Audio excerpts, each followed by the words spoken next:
All right, guys, welcome back to the channel. So we're getting the G8 ready for LS Fest. I've been doing a few things on it. We just put 1000cc FIC injectors in it and a flex fuel kit from Glanzer Performance. So we'll be able to run a flex fuel system. We're hoping to get a few more horses out of it for LS Fest. Last year it went 1149 at 121, I think. So we're really trying to get it into the 10s this year. Would love to have just a 10-second daily driven street car. It's kind of the goal that can drive out to Vegas, drive back to here in Salt Lake. So anyways, that's what we're doing. We've got the fuel system in. It's working awesome. I just scaled the tune, got the injectors working. Fuel trims look really good.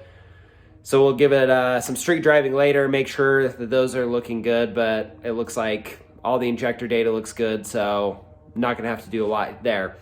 The main thing that we are working on is the stance on this car. So when I bought it, it came with a set of Megan Racing Coilovers. It was sitting really super low. I really do like the stance, honestly, but the front tires were kind of tucked, pretty close to tucked, and the rears were just right on the edge of being tucked. And that looked great. They had done a lot of stuff to make sure that it fit. But the problem was, we have now put a drag tire on the back of this, and it's still a 285/30 R20. And I don't remember which one we went with. It's the Nitto NT55 R2 drag radial. And it actually worked really, really well at LS Fest last year. But the problem is since it's a drag radial, it's a little wider, and it rubbed the entire way down. It rubbed the whole way down, the whole way back. It rubbed on the launch. And so I'm changing up the stance on this car so that it doesn't rub, it doesn't give us problems. I like how low it sits, but it was dragging the new headers on the ground and some speed bumps while we were out there. I don't love that.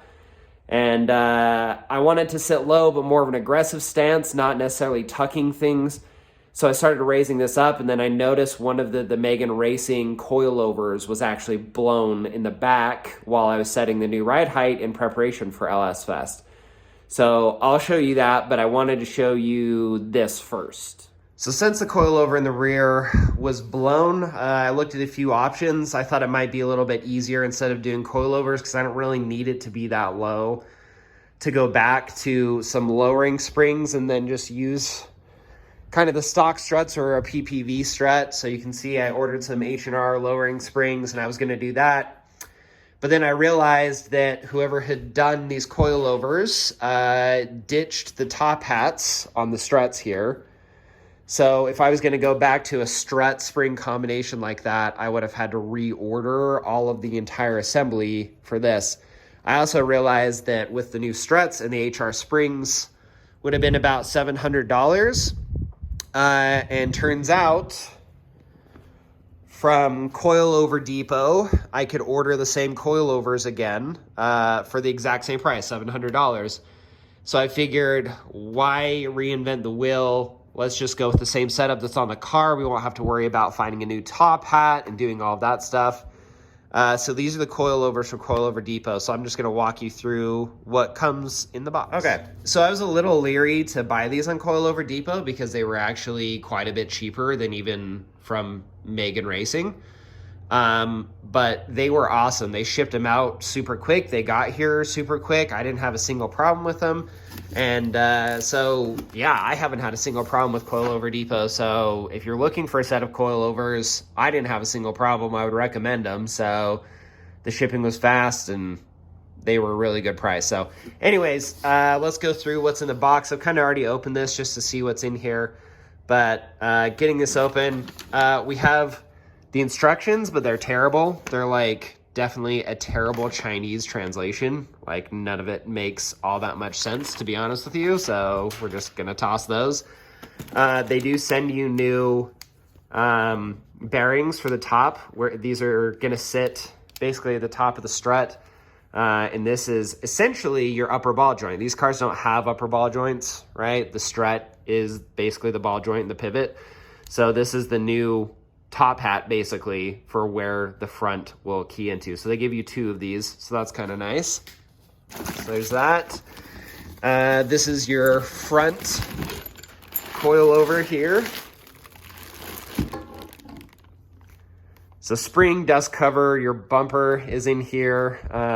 Obviously the collars for the preload, and then this lower collar adjusts so you can set the preload on the spring and then adjust the ride height with this lower collar so the preload isn't affected at all. So that's super nice.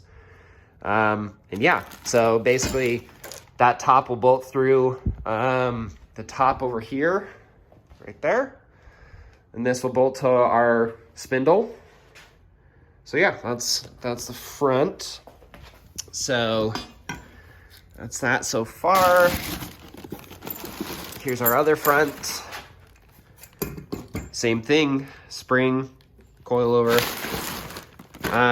These 2 are little remote adjusters. They allow you to adjust the compression and rebound on the shocks remotely on the rear.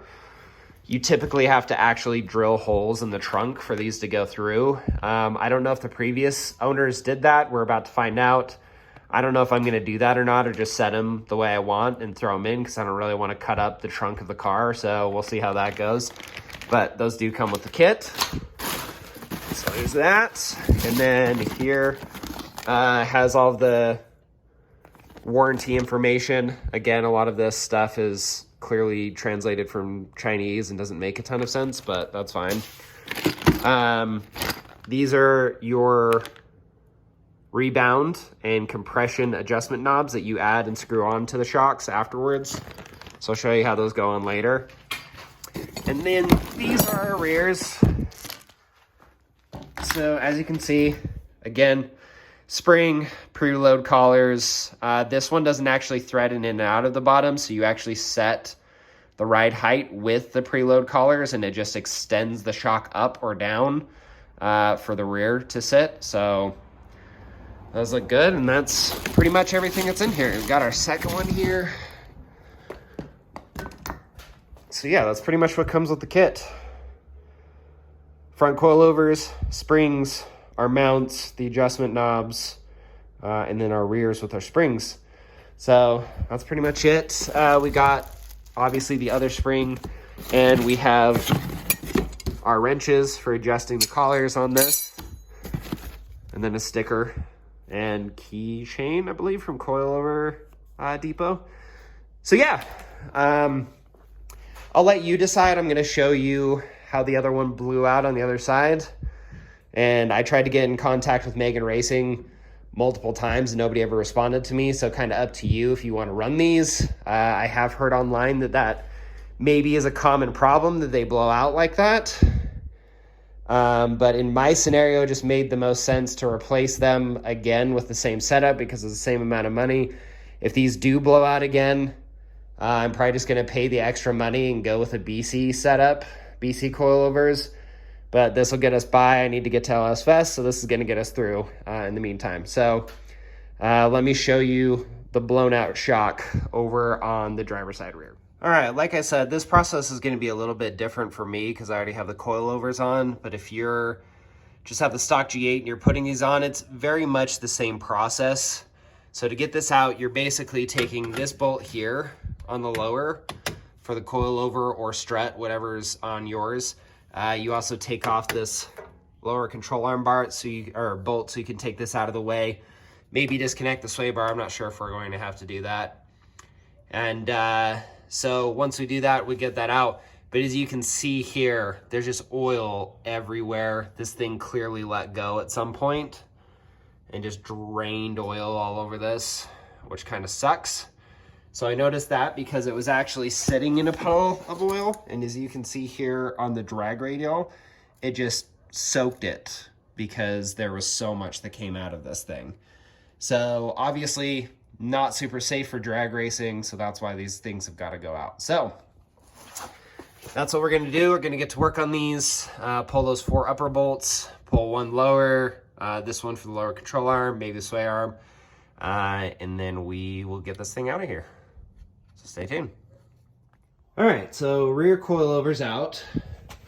So you can see here the hat bolts in with 4 15 bolts, 15 millimeter bolts. I think the shank on them is 12 millimeter, but the head is 15 millimeter anyways. And then this bolt is 18 millimeter on both sides. There's a nut and a bolt. So you're gonna wanna do that. And then same with this, the control arm. T30 for the sway bar to hold it in the center, and then a 15 millimeter nut to take it off. Once all those are loose, I just used a pry bar to get the lower control arm down and away. Just pull the shock out. So now we'll use the collars to back this off so there's no tension on the spring. We'll take the hat off, and then we'll put in the new one, which is kind of in the reverse. So also, if you're like me and you want to set it up the same ride height, you're going to want to measure exactly how far it is from here. Sorry, I'm just doing this one-handed. Mine is about 2 5/8. So we'll set it up to about 2 5/8 again, from this bottom collar to this top collar. So, all right, now that we've taken the pressure off the spring, you can see both these collars are loose, so the spring is just loose in here. It's not gonna shoot our top hat off. We're gonna take this top mount off. This 17, we'll impact it off, and then we'll swap this old hat over to the new set and put everything back together. All right, so that's the old one out. Top half's off. You wanna remember how this goes. So nut this washer goes up like that. Top hat, and then underneath in here, we have the opposite side of that bushing is this. That faces down towards this. It sits right there. So always remember how that goes. So old one's out. Grab the new one, put it back together same way. Use the spring isolator that's a little torn up, but it'll still work. And we're off to the race, so we'll get it all set up. Okay, so we've got the top hat reassembled. Again, used a T30 and a 17 millimeter to tighten all this back up. So top hat's on, spring still is loose on this. So we're gonna bring this collar up, and then we're gonna set our preload on it, which is gonna be 5 millimeters. So I'll show you how to do that. Basically, we're gonna tighten this up to the point where there's no wiggle room, but it's just barely holding it. And then basically we're gonna take this spanner wrench and use this as an indicator between these two collars. Once there's that space, that's about 5 millimeters, we'll tighten it down. That'll be the preload for that. Then we'll adjust our ride height using this collar here, this lower. The shock body threads in and out of this lower sleeve.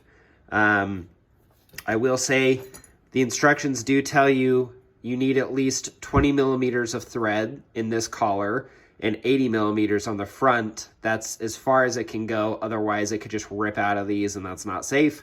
So be sure that you're doing at least 20 millimeters threaded into this collar. So heads up on that.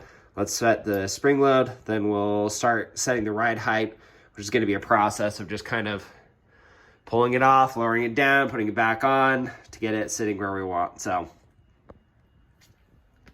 okay, as you can see, I left this collar here while I tighten this upper collar. As soon as I can fit this wrench between these two, that's roughly 5 millimeters preload. It's just gonna keep that spring from popping out at full extension. So that's enough spring load. Pull this wrench out of here. Then we're gonna tighten this collar up, snug her down, and then we'll start setting our ride height here. Okay, I just looked and it says 30 millimeters is what you want to be safe on this. So this needs to be threaded on at least 30 millimeters. For everybody who lives in America, like me, that's 1 and 3/8. Nope. 1 3/16. Yes. So basically from here, you want 1 3/16 is as high as this thing can go before this is unsafe, and there's not enough threads to keep this safe. So I'm going to measure that, make sure we're in there. I'm sure we are, but just make sure there. Okay, turns out these holes are to make sure you never go below this. So if you can see the bottom of the shock in this looking hole, there to there is 30 millimeters. So you don't want to go past it showing in there. So that's kind of a safety precaution. So you have all the adjustment past that in here. So I went to where I could just see the bottom of it, and I'm in 20 turns from there. That's where I'm going to start. I have the preload on the spring. The hat is all put together, and I'm going to add, obviously, our adjustment knob to the top. It just goes in the center of the shock, and then this silver just goes in the top of the shock just like this, and then this silver collar just threads on.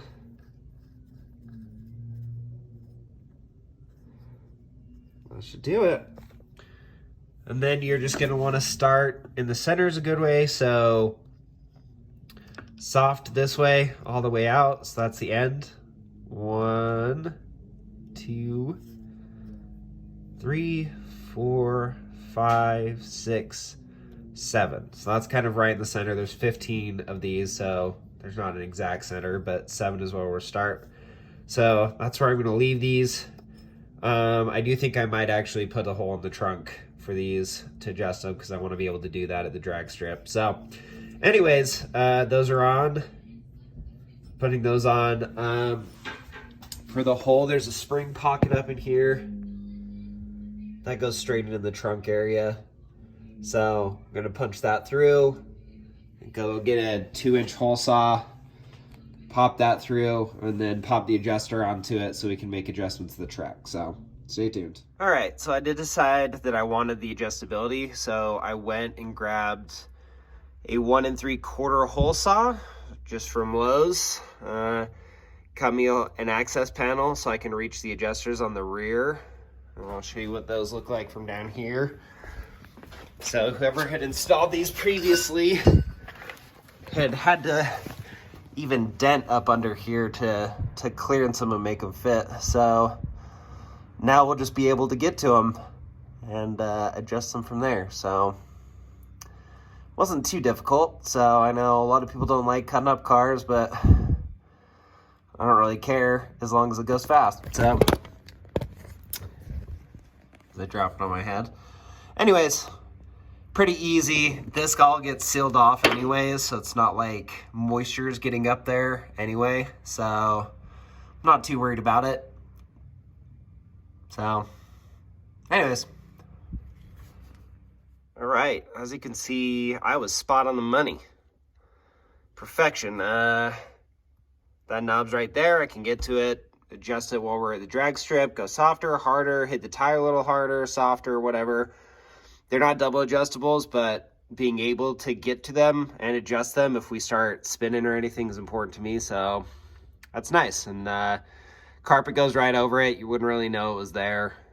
I could always put a cover over it if I wanted to. I'm not really concerned about it. So if you don't want to tear up your car, you don't want to cut up the body, that's fine.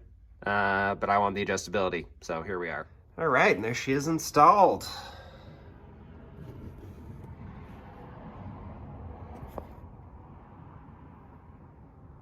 So lower bolts are back in. Got it bolted in on the top mount. Sway bar end links put back on. So from here, it's just our preload set, as I showed you earlier. From now, just setting the ride height with this collar and threading the shock body in and out of this sleeve. So we'll do the other side, set the rear on the ground and see what our ride height looks like, and then we'll tackle the front. All right, so this side went just like the other. Pop these 2 bolts, let the arm down, 4 bolts to the top, let the shock come out.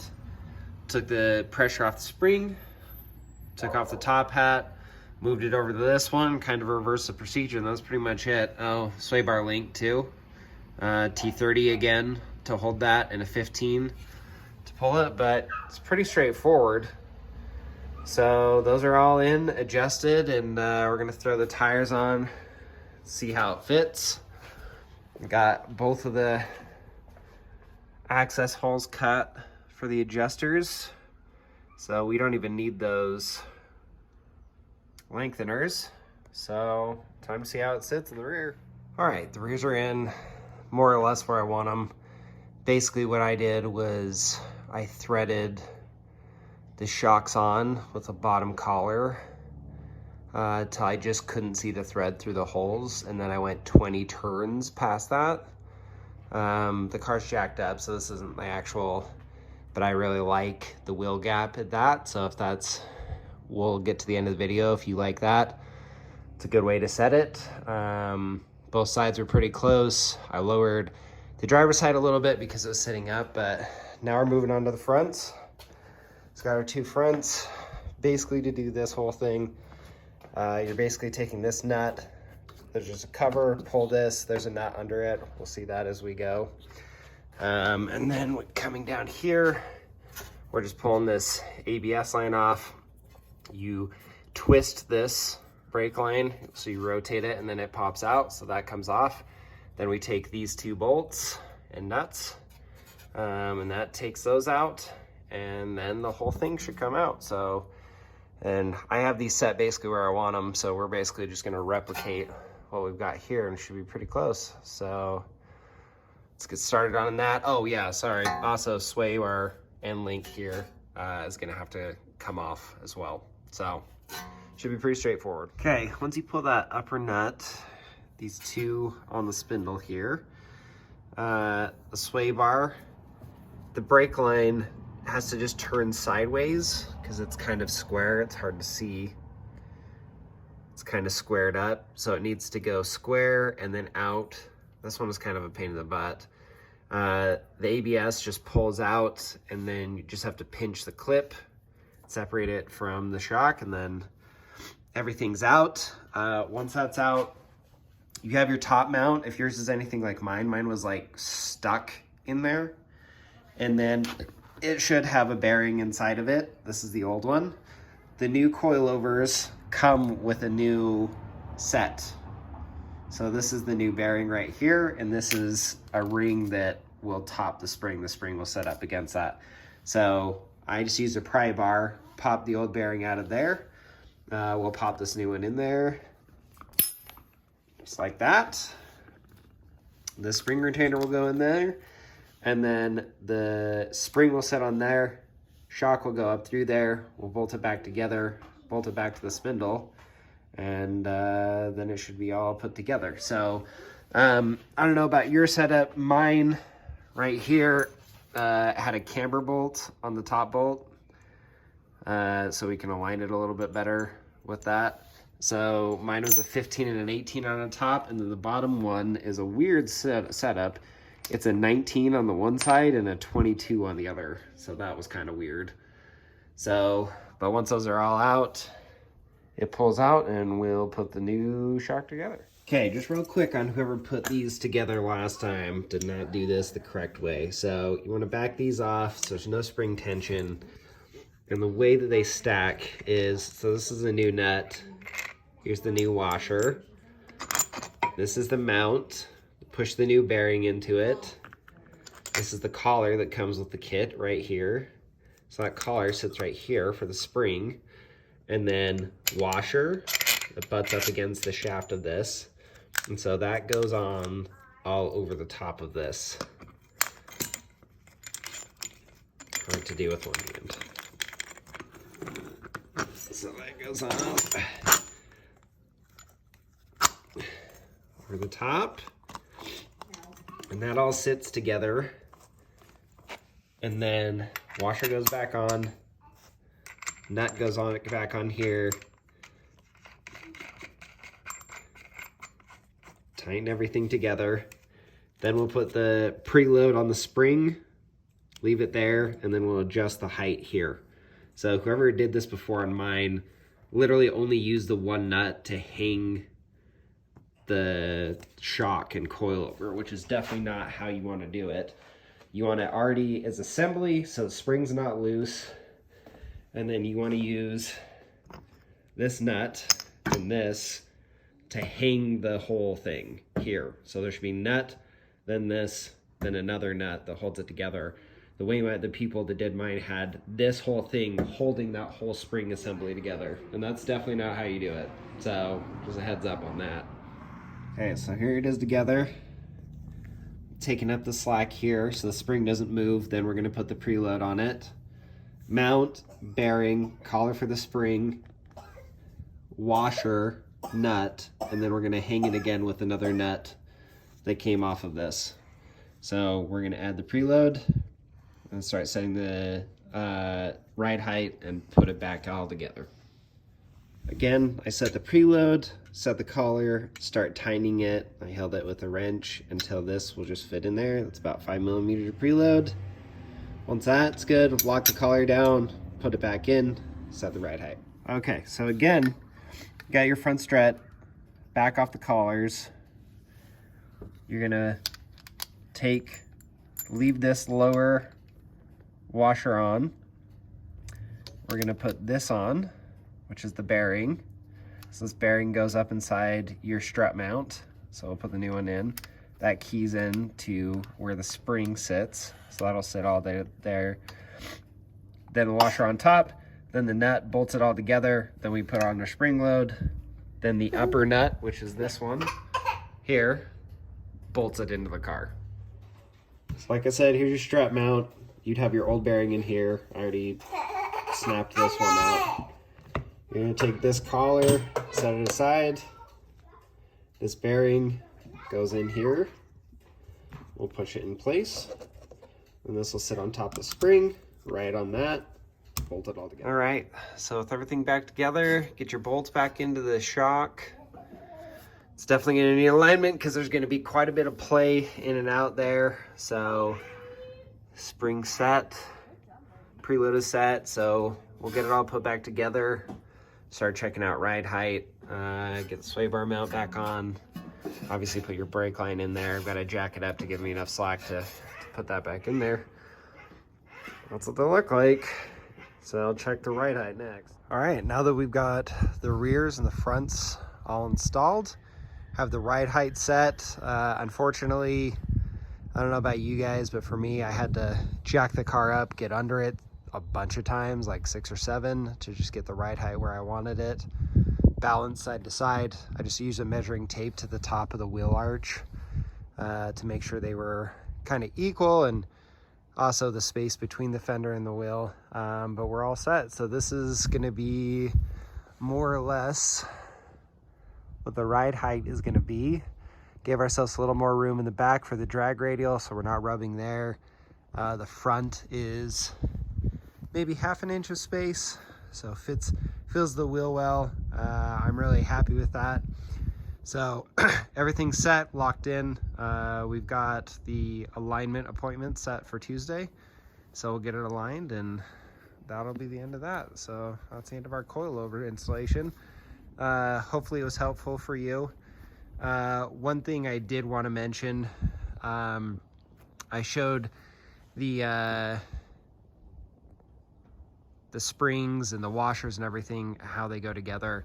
I got it together, and the way that the washers sit made it so that there was, and in fact, I'll show you guys, made it so there was some space at the top of the actual strut mount. So every time it compressed, it basically had space and wiggled around. So it was not, where are you, Lynch? Not ideal, these specifically. So unlike what I told you earlier, I ended up having to take the nut and spacer that would hold it together independently out. And so I just put the struts all back in, use a jack under the A-arms, and then now I'm using this washer and the strut nut there to hold it all together. And I've taken this out for a drive and it works really well. So I don't know if that's the way it's supposed to go, but it was the way that I could get it to work and get the adjustment knobs to clear. So that's the way I'm gonna run it. So we'll get it aligned, we'll be off to the races. Got all the flex fuel kit in, wiring's there, sensors there. So we're gonna be ready to rock for LS Fest in Las Vegas. Hopefully go a little faster, try to get this thing in the 10s, but I've been looking at the weather, and the DA is supposed to be like 4,000 to 5,000 feet, so I don't know if this thing's gonna get into the 10s in that kind of weather. But hoping for a low 11 on the E85, and hopefully you guys like the stance. I think it's dead nuts perfect. I didn't want them tucked up front or in the rear. Like I said, I wanted to give myself a little bit more space in the rear for the drag radial so it doesn't rub. I don't really like the tucked look anyways, so this is perfect for me. So, hope this video is helpful.